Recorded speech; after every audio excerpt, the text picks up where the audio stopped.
নেই। তোমাদের শেখানোর ক্ষেত্রে মাসাজ যদি কোনো ছেলেকে করাও, ঠিক আছে, সবসময় তাকে কি করবে, তার যেটা শর্ট করার পর আমি এই উপর বডিটা মাসাজ করাবো। আমি কি করবো, এখন আমি তো তাওয়াল দিয়ে আমি ঢেকে দেবো, ঠিক আছে। যখনই মাসাজ থেকে করাবো কি ইউজ করবো, একটা অয়েল ইউজ করতে হবে। অয়েল যদি ইউজ না করি না, তাহলে আমাদের উপরে যে স্কিনটা রয়েছে সুপারফিশিয়াল লেয়ার, সেটা হচ্ছে ইনজুরি হয়। এই হচ্ছে মেইন বিষয়। বা মাসাজ ডাইরেক্ট সবসময় হবে আমার টুয়ার্ডস দ্য হার্ট। আমি করাবো কি আছে, স্ট্রোকিং। স্ট্রোকিং আমার পাম্প দিয়ে করাবো। পাম্প দিয়ে কি করে করাবো, দেখে নাও। ও শুয়ে আছে, ঠিক আছে, ওকে প্রথমে এটা হচ্ছে ওয়ার্ম আপ মাসাজ, এটা হচ্ছে ওয়ার্মিং আপ মাসাজ।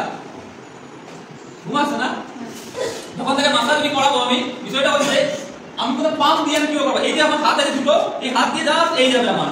এটা মোটামুটি বডির যে পার্টটা আমি করাবো 3 থেকে 5 মিনিট ওকে করাতে হবে, এবং প্রেসারটা খুব বেশি করে দিলে কিন্তু হবে না। এটা জাস্ট হালকা করে প্রেসার দিচ্ছি, যাতে তার বডিটা আস্তে আস্তে আস্তে একটু ওয়ার্ম আপ হয়। এটা হচ্ছে সুপারফিশিয়াল, এটা হচ্ছে আমাদের স্ট্রোকিং এর যেটা প্রথম পার্ট, ঠিক আছে। এটা বলা হচ্ছে স্ট্রোকিং মাসাজ। মানে আমি পাম্প দিয়ে যাচ্ছে আস্তে আস্তে আস্তে যাচ্ছে এবং করে গিয়ে এই ঘুরে আসছে।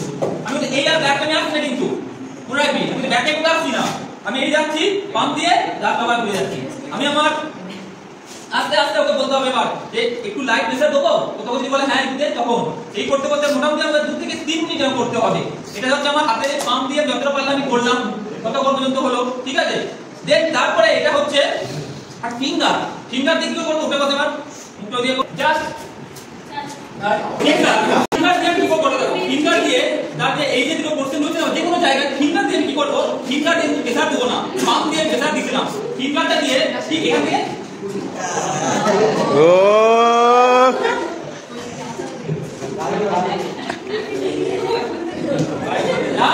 এই দুটোই হচ্ছে আমার স্ট্রোকিং এর